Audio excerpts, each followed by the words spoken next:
ci proviamo, ci riusciremo prima o poi.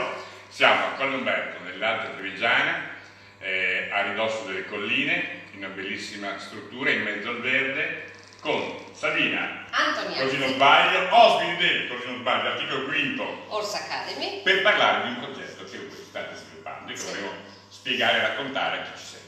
Allora, questo progetto si chiama Articolo Quinto Training for ed è un ramo d'azienda, quindi una sezione di Articolo Quinto dedicata all'uso, tra virgolette, del lavoro da terra con il cavallo per il miglioramento delle nostre capacità comunicative e relazionali. Non necessariamente con il cavallo, ma in genere. Sì. Quindi relazionali con il mondo e con gli altri. Sì, no, non con il cavallo. Sì. È una formazione, un tipo di formazione esperienziale, per cui i partecipanti entrano in campo, lavorano con il cavallo da terra esclusivamente e per riflettere sulla loro capacità di comunicare e relazionarsi con gli altri esseri umani in ambito lavorativo, familiare, con i manager e con le aziende, familiare, con i coetanei nel mondo dei giovani e nel mondo dello sport all'interno di una squadra. Per esempio una squadra di pallavolo lavora in campo con i cavalli per migliorare la capacità di organizzarsi, reagire velocemente ai cambiamenti, rispettare i ruoli definiti, gestire l'imprevisto e stabilire fiducia l'uno con l'altro. E questo che è bello raccontare, che stiamo facendo in questi anni di presidenza campese, il fatto che siamo in un centro FISE, quindi una federazione olimpica, e una volta di più vi parliamo di questo mondo, che è il mondo dei cavalli, senza parlare né di gare, né di atleti, né di medaglie. E io credo che questa sia l'unica federazione che vede il suo mondo davvero a 360 gradi e non soltanto in chiave agonistica. Esatto, il cavallo quindi non è un compagno sportivo, ma è un maestro, diventa un maestro di crescita personale. E tra l'altro io vedevamo qui nella parete alle nostre spalle proprio gli esempi e una cosa bella è che mi raccontavi che recentemente sono venute. Lo scorso weekend, 2 weekend fa, abbiamo avuto sabato, domenica e lunedì in campo 3 squadre di ragazze della pallavolo.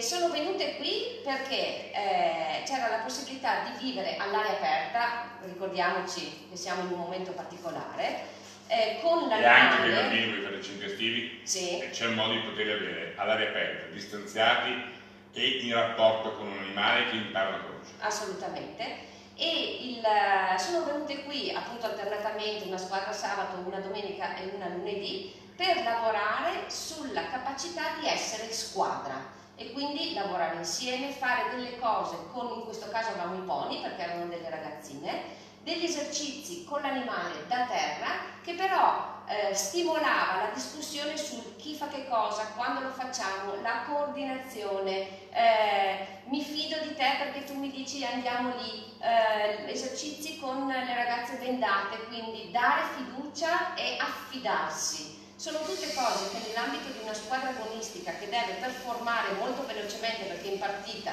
di fine è il risultato, più sono affinate e più efficace è il lavoro di squadra. Un'ultima cosa che mi ha colpito, purtroppo siamo, io credo dal punto di vista relazionale, sentimentale, la peggior generazione della storia, perché credo che mai come nella generazione di noi genitori, di figli ancora non tanto grandi, non adulti, si siano visti così tanti divorzi e separazioni, purtroppo è una tragedia che però attraversa la nostra società, e c'è un'immagine scritto e commentato parlando di questo cavallo in famiglia anche delle famiglie allargate, che sono il frutto di queste, tra virgolette, disgrazie sentimentali. Allora, la situazione è quella che è per vari motivi. Le famiglie allargate che hanno la necessità comunque di creare un legame, di migliorare le relazioni. Pensiamo, non so, ad un padre con 2 figli che trova una fidanzata e deve inserirlo ovviamente nel contesto familiare di questi ragazzi, o che magari è figlia anche lei. Quindi questo è un momento in cui la famiglia vive con il cavallo la possibilità di lavorare sul rapporto genitore-figli, matrigna, padrigno, figli dell'altro, compagno, compagna, diciamo così. Facciamo i comunisti piuttosto che padrigno, matrigna, esatto. Mi sembra da favole, c'era una volta. Quindi si entra in campo, si fanno degli esercizi, si analizza la situazione, che cosa è successo, che cosa non è successo, in che cosa possiamo migliorare, ed è un momento anche particolare perché avere a che fare con degli animali come il cavallo non è una cosa di tutti i giorni. Per chiudere, di queste varie esperienze, ho detto vari settori, contro i giovani, la famiglia, le squadre, i manager, qual è il momento più bello vissuto che ricordi? Sono tanti. Il più bello è quando... accaduto reale. Sì. Allora, ho fatto un corso l'anno scorso sponsorizzato, una formazione finanziata con un'industria. Avevo un partecipante che al primo incontro non avevo la sensazione che non gli piacesse quello che stava facendo. La volta successiva, quando è tornato, prima di entrare in campo abbiamo fatto un momento di debriefing su quello che era successo la settimana prima, e lui è uscito con un pensiero che mi ha dato una soddisfazione enorme, e cioè, siccome la volta precedente avevamo parlato ci eravamo esercitati sulla nostra capacità di chiedere, come chiedo, perché ci sono 1000 modi di chiedere, lui mi ha detto: io ho imparato una cosa, che prima di pensare, quando chiedo una cosa, che chi è di fronte non ha capito perché non è una persona intelligente, devo farmi la domanda e chiedermi: mi sono spiegato bene? Perché il cavallo funziona così.